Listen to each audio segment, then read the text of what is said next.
ప్రతి ఒక్కరికి కూడా నా హృదయపూర్వకమైనటువంటి నమస్కారాలు.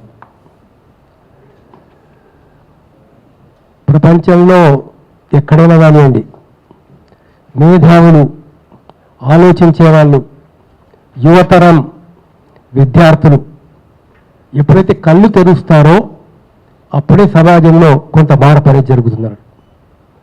ఎక్కడైతే సత్యం తెలిసిన తర్వాత కూడా చూసి చూడనట్లు ఊరుకుంటారో, నిర్లిప్తంగా ఊరుకుంటారో, అక్కడ సమాజంలో సమస్యలు అట్లానే ఉంటాయి.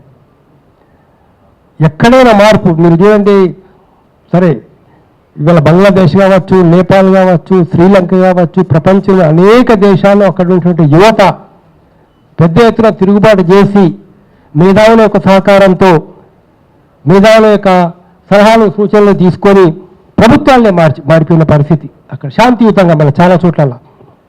సో కాబట్టి ఏంటంటే ఇక్కడ కాన్ఫ్లిక్ట్, హ్యూమన్ కాన్ఫ్లిక్ట్ అనేది ఎందుకు వస్తుంది అని అంటే, war comes where wisdom fails అన్నారు. విచక్షణ మనకు లోపించినప్పుడు, రీజనింగ్ పవర్, లాజికల్గా థింకింగ్ చేయడం అనేది మనకు ఆగిపోయినప్పుడు, నా చేతిలో లాఠీ ఉంది, కర్ర ఉంది, అధికారం ఉంది అని చెప్పేసి ఎక్కడైతే భావించబడుతుందో అక్కడనే మనకు ఈ యొక్క కాన్ఫ్లిక్ట్ వస్తుంది, వార్స్ వస్తాయి, యుద్ధాలు వస్తాయి, అశాంతి జరుగుతుంది, ఇల్లు నాశనం అవుతాయి, మనుషులు చనిపోతారు, జరిగే పరిస్థితి. ఇవాళ అకస్మాత్తుగా 750 ఇళ్ళు కూల్చేసినారు. అకస్మాత్తుగా వాళ్ళకు నోటీసు కూడా ఇవ్వలేదని చెప్పేసి తెలిసింది మాకు. సరే ఏది ఏమైనా ప్రభుత్వం కళ్ళు తెరిచింది. అదేవిధంగా అక్కడ ఉండేటటువంటి అధికారులు, కలెక్టర్ కానీ, మిగతా జాయింట్ కలెక్టర్ గారు కానీ కొంచెం కళ్ళు తెరిచి ముందుకొచ్చి మేము 300 మందికి మళ్ళీ అదే స్థలంలో ఇంటి స్థలాలు ఇస్తామని చెప్పేసి చెప్పడం వాస్తవంగా అది ప్రజల విజయం. ఖచ్చితంగా ఎవరైతే ప్రజల పోరాటం చేస్తున్నారో ఆ పోరాటం చేసే ప్రజల విజయం. ఆ పోరాటానికి కూడా అంటే ప్రజలకు ఇప్పుడు కవిత గారు, దాని తర్వాత మనకు విశారదనం మహారాజు గారు వెళ్ళి అక్కడ మనకు మద్దతు తెలిపారు. సో ఎవరెవరైతే ప్రజలు ఉద్యమం చేసినారో, పోరాటం చేసినారో, వాళ్ళకు మద్దతుగా వెళ్ళినటువంటి నాయకులు, వీళ్ళందరి యొక్క విజయం అని చెప్పేసి నేను భావిస్తున్నాను. దానిలో అంటే తమ నిర్ణయం మార్చుకొని, అంటే ఈ కూలగొట్టడం కరెక్టేనా, కరెక్ట్ కాదా అనే కొంత ఆత్మవిమర్శ చేసుకొని అలా కూలగొట్టడం తప్పు అనే ఒక నిర్ణయానికి వచ్చేసి రావడం అనేది జరిగింది. సరే మిగతా వీళ్ళు చెప్పినట్లు మరి మొత్తం ఎన్ని ఇల్లు కూలిపోయినాయి? 750. మరి మిగతా వారి పరిస్థితి ఏంటిది? మరి వాళ్ళకి ఎక్కడ ఇవ్వాలనుకుంటున్నారు, ఎట్లా ఇవ్వాలనుకుంటున్నారు? అందులో ఎలిజిబిలిటీ ఉన్న వాళ్ళు ఎవరు, ఎలిజిబిలిటీ లేని వాళ్ళు ఎవరు అనేది కూడా మనం ఆలోచించాల్సిన అవసరం ఉందన్నట్టు. ప్రభుత్వ అధికారులు ముఖ్యంగా ఏదైతుందో మనం గమనించాల్సినటువంటి విషయం ఏదైతుందో, ప్రభుత్వ అధికారులు చూడాల్సినటువంటి విషయం ఏదైతుందో అంటే ఒక్కటే ఎస్పీ గారికి, మన కలెక్టర్ గారికి, జాయింట్ కలెక్టర్ గారికి ఒకటే మేము రిక్వెస్ట్ చేస్తున్నాం. ఏంటనంటే అంటే వేరే విధంగా ఏమనుకోవద్దు, కానీ నాయకుల చెప్పేది చెప్తారు కానీ రికార్డు మీద ఉండదు.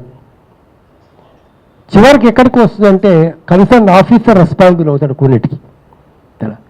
వాళ్ళు చెప్తారు ఇది చేయండి అని చెప్పి చెప్తారు, కానీ రికార్డు మీద ఎక్కడ ఉండదు. దానిలో అధికారులకు వ్యక్తిగతంగా బాధ్యులు అవుతారు. దానిలో ఇంతకుముందు ఆంధ్రలో రామకృష్ణరాజును అరెస్ట్ చేసినటువంటి ఆ సిఐడి ఆఫీసర్ మీద కూడా ఇప్పుడు క్రిమినల్ కేసు జరిగినటువంటి ఒక పరిస్థితి. ఇది ఎంతవరకు కరెక్ట్, ఎంతవరకు కరెక్ట్ కాదు అది వేరే విషయం. దానిలో కానీ అధికారులు చట్టం ఏంటి, న్యాయం ఏంటి, మేమేం చేయాలా, మేమేం చేయకూడదు అనేది సంపూర్ణంగా ఆలోచించి చేస్తే ఇలాంటి ఒక ఇబ్బందులు ఉండవు. ఒక ఇల్లు గుల్లగొడుతున్నావు, మరి వాళ్ళు ఎక్కడికి వెళ్ళాలా? వాళ్ళ పిల్లలు చదువుకుంటున్నారు. ఇవాళ ఇల్లు కూలగొడితే వాళ్ళు ఎక్కడికి వెళ్ళి భోజనం చేయాలి, ఎక్కడ వండుకోవాలి? వాళ్ళు అక్కడ సమస్య స్టార్ట్ అవుతుంది. వాళ్ళ పిల్లలు పరీక్షకి వెళ్ళాలా, హాల్ టికెట్స్ ఉన్నాయి వాళ్ళ దగ్గర, ఆ రోజు వాళ్ళ పరీక్షలు ఏమైపోతాయి పరిస్థితి. అందుకని చెప్పేసి ఇవన్నీ విషయాలు కూడా మనం అక్కడ ఆలోచించాల్సినటువంటి, అంటే పూర్తి మానవత్వం అనేటటువంటిది లేకుండా జరిగిన పరిస్థితి అని నాకు అనిపించింది. 700 ఇండ్లు ఒకే తారీఖు, ఇంతకు ఏమవసరం వచ్చింది? వాళ్ళేమైనా శత్రువులా, శత్రుదేశం వాళ్ళ, లేకపోతే వాళ్ళేమైనా సంఘ వ్యతిరేక శక్తులా, ఎవరు వాళ్ళ ఇల్లు ఎందుకు కూలగొట్టారు కదా? ఎవరో డబ్బులు వసూలు చేశారు, వాళ్ళ మీద అవసరమైతే యాక్షన్ తీసుకోండి మీరు కావాలంటే. కానీ ఈ ఇల్లు కట్టుకున్నటువంటి వాడి ఇల్లు కూలగొట్టాల్సినటువంటి ఒక అవసరం ఏమొచ్చింది అందులో. సరే, ఏదైనా జరిగింది, ఫ్యాక్ట్ ఏంటిదో తెలుసుకోవాలని చెప్పేసి మేము అనుకుంటున్నాం. ఫ్యాక్ట్ ఇది ఏ రాజకీయ పార్టీకి సంబంధించినటువంటిది కాదు, దీనిలో ఎవరు కూడా లేరు. అన్ని రకాల మేధావులు, రకరకాల ఆలోచించే వాళ్ళు, మన ఆర్మీ మేజర్ మదన్ మోహన్ గారు ఉన్నారు, ప్రసాద్ గారు ఆల్ ఇండియా ఫార్వర్డ్ బ్లాక్ నుంచి ఉన్నారు, మా తెలంగాణ విఠల్ మీ అందరికీ పరిచయమే ఆయన ఉన్నారు, అంటే ఒక కరస్పాండెంట్గా